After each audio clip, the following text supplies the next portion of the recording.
Video to show you how to use on your computer Desmos. So Desmos, Desmos.com is where you would go, and you can create an account, log in if you'd like, or you could just go straight to the graphing calculator.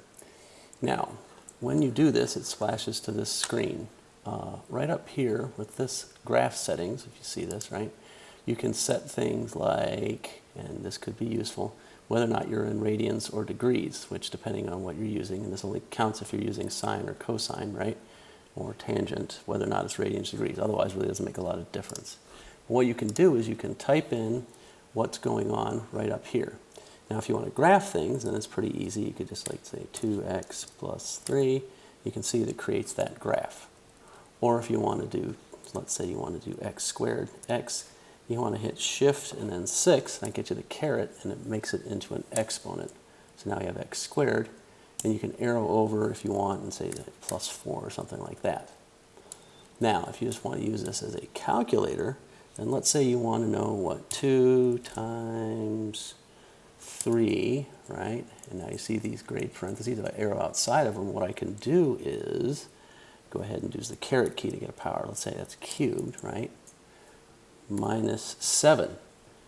And if you look right here, it says equals 47. So you can use this as a calculator, and it'll go through order of operations for you and everything.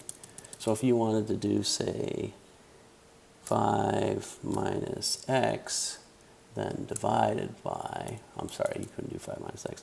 Let's say we wanted to do 5 minus 3, and then we wanted to divide that whole thing by 4, right?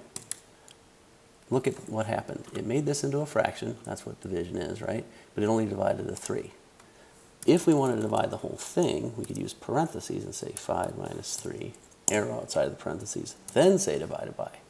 You see how it kicks it into the denominator there, divided by 2, and that gets us our answer.